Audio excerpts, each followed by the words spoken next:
Hi there, my name is Jim Turner, and I made some podcasts about gardening in the wintertime, things that I started.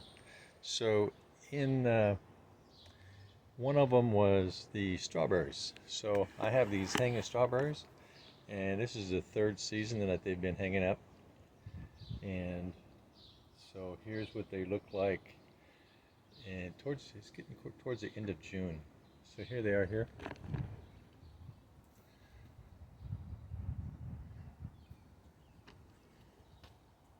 Hanging around just fine. I got some comments about how do you keep those alive up there? So yeah, they're kind of tricky. Um, so what I do is I have these caps, and so when it's rainy or a lot of water coming down, and stuff, I'll leave these caps loose. In the summertime, when it's hotter, drier weather, what I'll do is I'll tighten those caps and keep the water about here or so, and that evaporation will keep the roots moist, and they do pretty good. And that was that. And then I also made a podcast of snow peas and sweet peas. So what I did was I started them in a jar. Yeah, I was doing these microgreens and stuff, and I thought, I wonder what else I can start like these microgreens, because they sprout in a day or two. And so I did that with the snow peas and the sweet peas.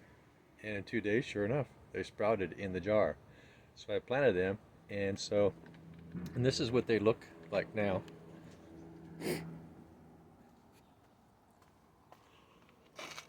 These are sweet peas, and I just picked a big bucket of them just a few moments ago. And those were started in a jar. And so then here's the snow peas. Picked a bunch of those just a few minutes ago. And those were all started in a jar. In a jar. Hope that one's ready. I can get that one. Oh, I got stuff on my hands. Suntan lotion. Don't want it on my food. And so that's it. And then I did some podcasts about my strawberries. And you can see how well the strawberries are coming along. Transplanted all those into there. And that's kind of it. And I also did some podcasts about some pallet runners for strawberries. And so I figured I'd give a little update on those. And this is how the pallet runner. So each one of these rows are pallets. The ones that they leave out by the trash can. And so I took those and broke those down and turned them into strawberry runners. And I made some clippings from some rosemaries.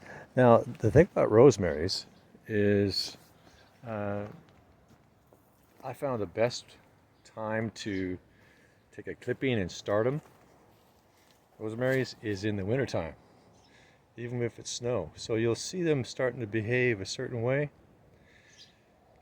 towards the end of winter. They're going through this look that's different. That's the highest amount of growth of hormones they're going to have. So what I did is I took I don't know, 9 or so clippings, and I got a cup, and I just put some dirt in there and stuck them in the cups, and then I buried the cups in the ground, level with the surface, and they all took off.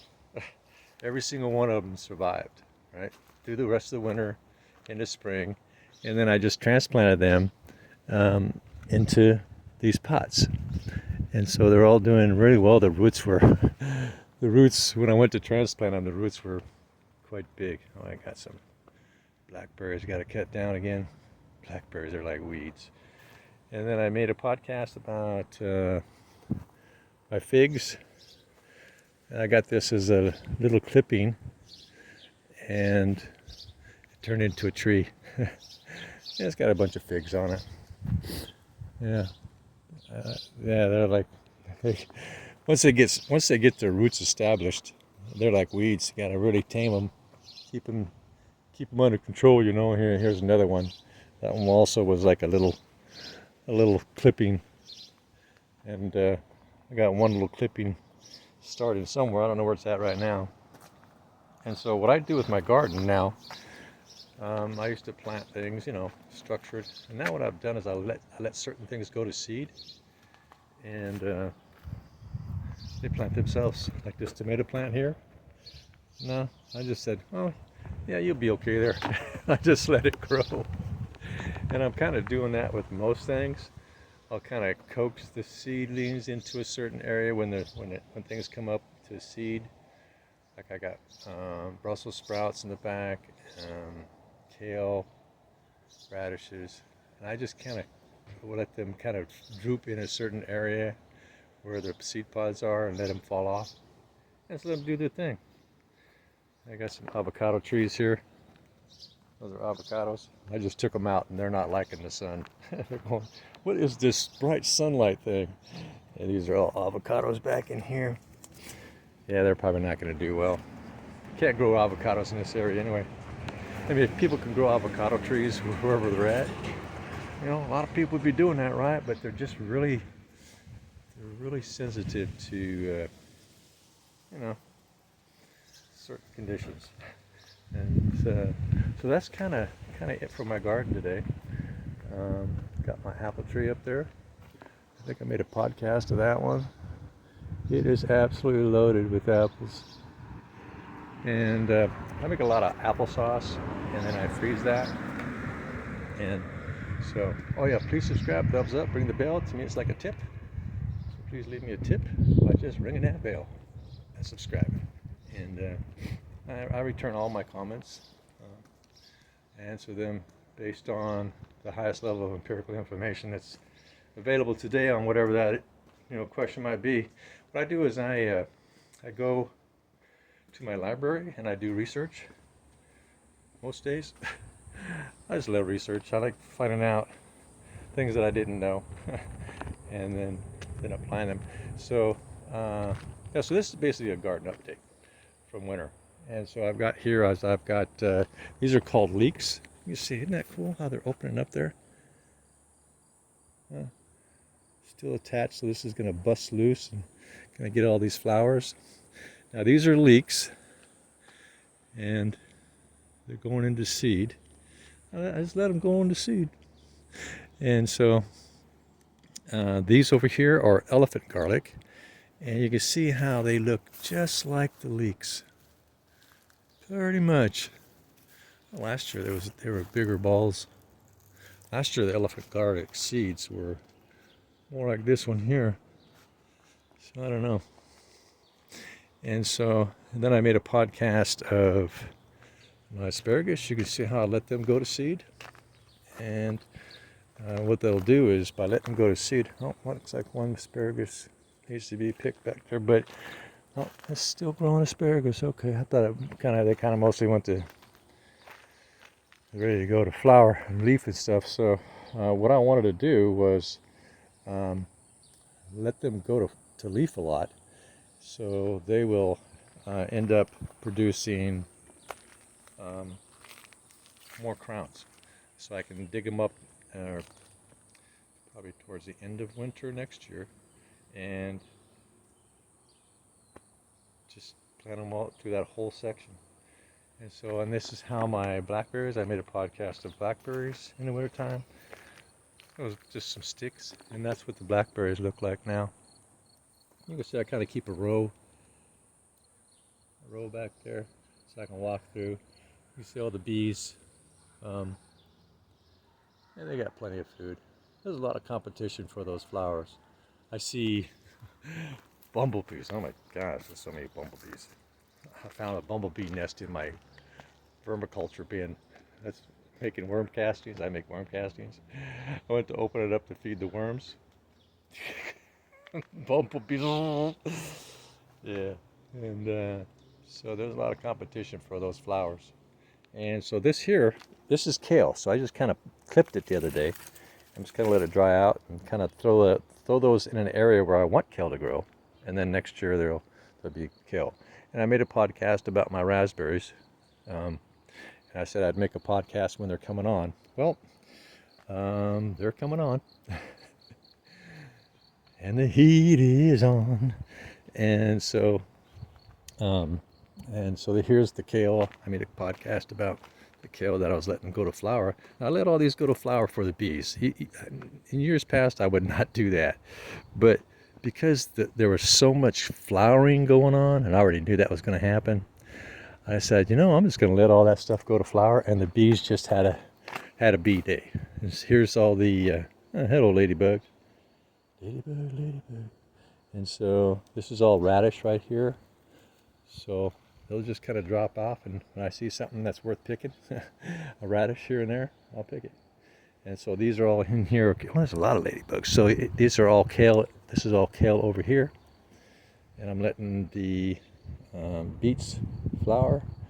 So they'll just drop. That's a big radish right there. I let it go to leaf. And so yeah, everything's going to leaf. So I've got chives. You can see they look very much like the elephant garlic and the leeks. They're in the same genre, same family. All right. One's a Chihuahua, and one's a Great Dane. And so I got some wild potatoes. Must have been a little tiny potato that I missed. Oh, looks like I missed three or four little potatoes. Potatoes. Some wildflowers. And so that's kind of my update today. So there's some more raspberries back in there. Now when I did this podcast, they were, there wasn't a single green leaf yet. It was just, I said, this is how it is now. And I'll show you what it looks like in the spring. Well, it's spring. And I also did a podcast on this grapevine when there's no leaves on it. And you can kind of see what happened to that grapevine. This is just one plant. One grapevine. See, there it is. There's the mother of all roots. That thing just wants to grow and grow and grow. Really hard to maintain, actually. I clip it most days. You can see all the little runners coming off everywhere up there. They wrap around that peach tree, pull it down. Yeah. And so I made a podcast of my blueberries. So there's the blueberries there coming on. And I'll be digging all that up next winter and bringing it more towards me, towards where I'm at now, because that grapevine just shades them too much. You need lots of bright light. And then back in there, I made a podcast about my mints. So right there in the middle between the blackberries and the blueberries there, that's my mint garden there. And so just kind of give them an update on how all this stuff is coming along. And so please subscribe, thumbs up, ring the bell, and I'll keep you updated on how the self-seeding process goes. So this is where my walkway. So this is my walkway. And so when these grapes are all ripe here, I just walk through here, grab a couple, and go about my day. Right. And so here's my man cove, but it's actually called my bee cove. So this is my bee cove. So I come back through my little walkway here, and I had to put that stick up there. There's just too many grapes I had to walk through. And so I come back in here, and this would be my bee cave. And I just kind of plop down here when I want to take a break, and take a break. And the bees are doing just fine. Yesterday I did it was so big, orientation navigational flights. It was so big I thought my bees were swarming out. They were all on the landing board there, just big old glob of them in the front. I'm thinking, oh my gosh, I didn't split it in time. But we had like 3 days of nasty weather where they couldn't come out, so there was a buildup, because typically what this particular hive does is it will navigate around 4 o'clock every day. It's like they're on a clock. I can come out here at 4 o'clock knowing that, oh, that's probably when they're navigating, and then they are, typically. And so what I like to do is sit here for a little bit while they're going through their navigation so they can imprint on me. And so, because these are new girls coming out, and when they see me, they just see me as a tree. I'm just, I'm a benign object that they've seen from day one when they came out, and they're going to be far less likely to be aggressive towards me. And I have them land on me, and they'll just stare at me. First they'll land, they look a little nervous, like say for example they land on my hand, like yesterday one landed on my hand. And it just stared at me. It just like it froze. And it just stared right into my eyes, eyes to eyes. And then it just started to wobble a little bit, and it started cleaning itself. It felt safe, right? Okay, whatever this creature is, it's okay. No threat, right? And then when it got done cleaning itself, it flew away. And that happens all the time. They bounce off my face, hit me in the back of the head. You know, they see me as part of the woodwork around here. Right?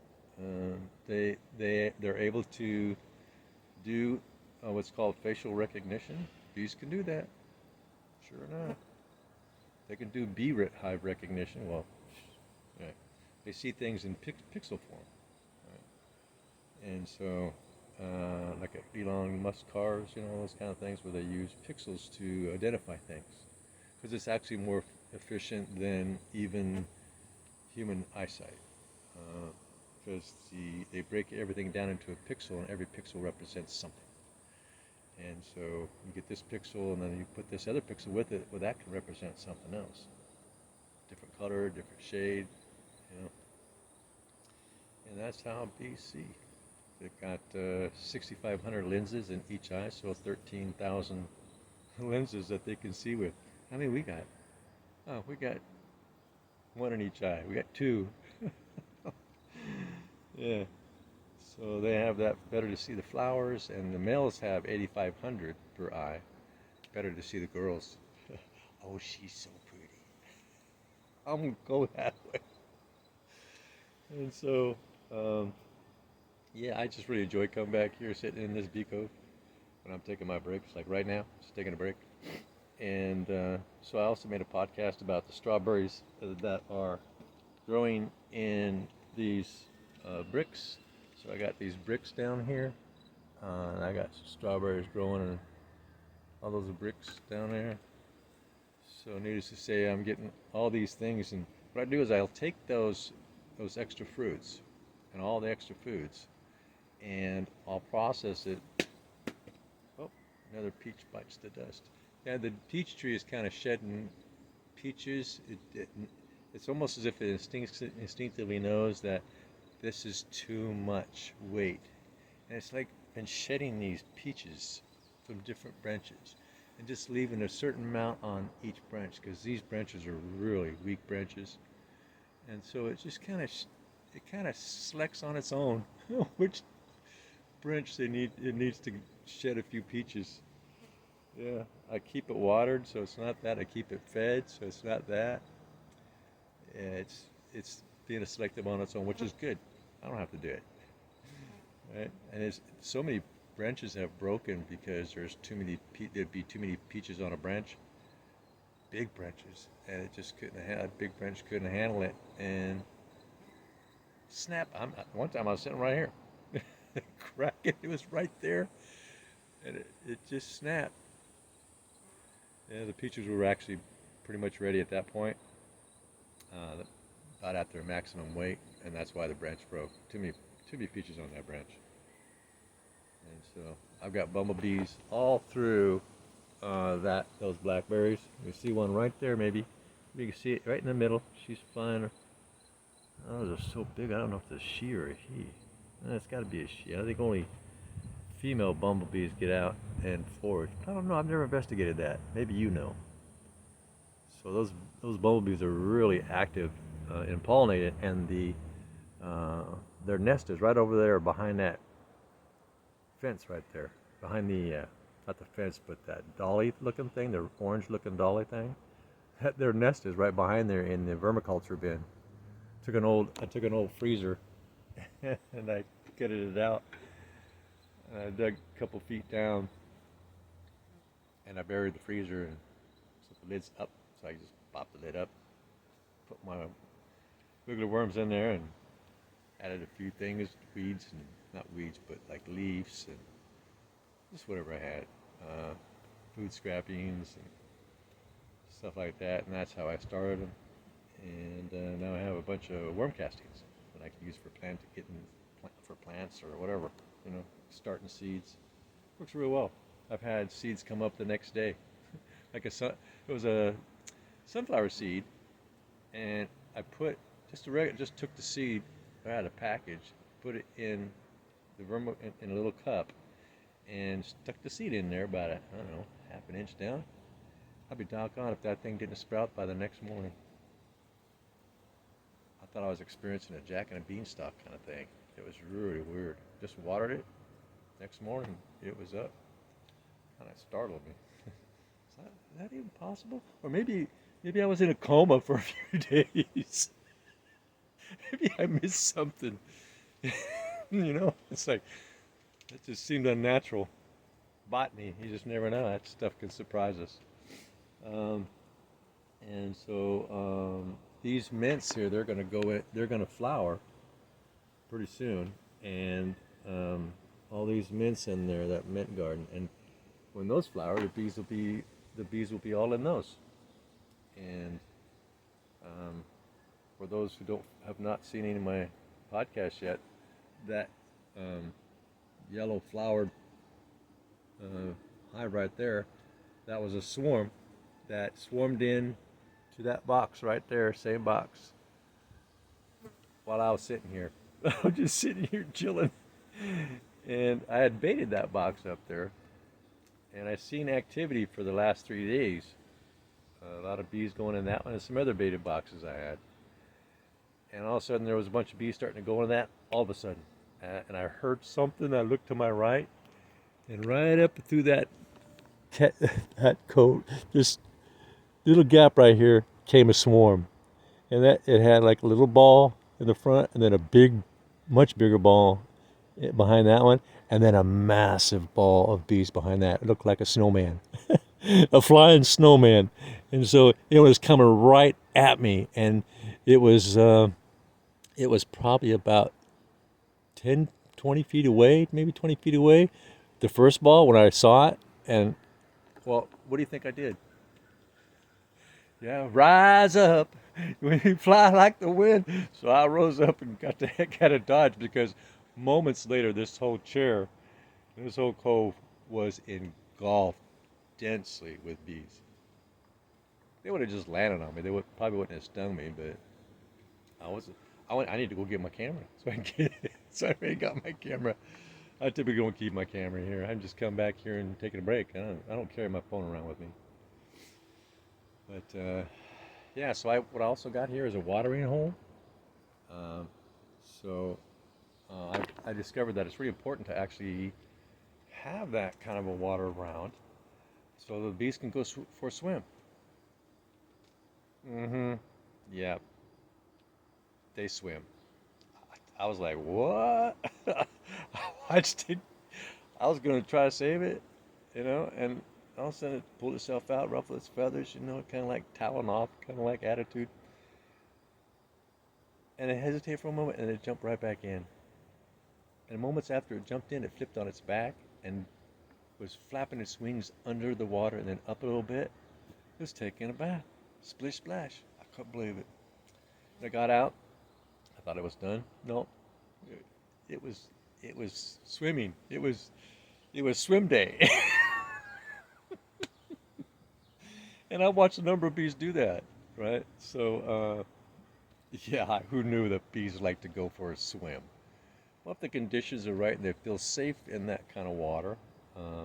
She had sticks all around her. Um, she knew her environment. She understood her environment that she was in, and she felt safe in that water to go swimming in that kind of shallow with things that she can grab in a moment. Uh, she felt safe to take a bath. Or swim. I don't know. I think it was a swim. It looked more like a swim than a bath. I think she was hitting two birds with one stone.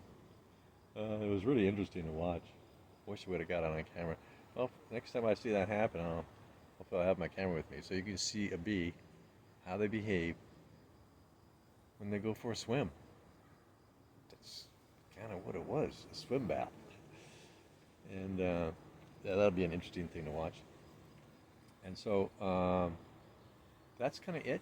And I'll do some more podcasts about some other things that are going on. And please subscribe, thumbs up, ring the bell. Appreciate that. It's like a tip for me. That would be my tip. And I'm still holding out for another swarm. But I'm thinking that pretty soon, if I don't get that swarm,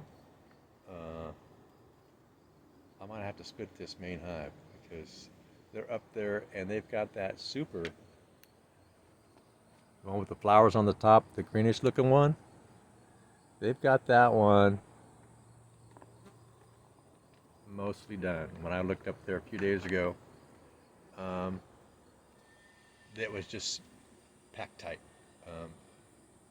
The bees were packed. I mean, like like in a sardine can on 5 frames. Those whole 5 frames were packed tight, and they still had the other 5 frames they hadn't started yet. But there was bees looking around like, how am I going to go about this one?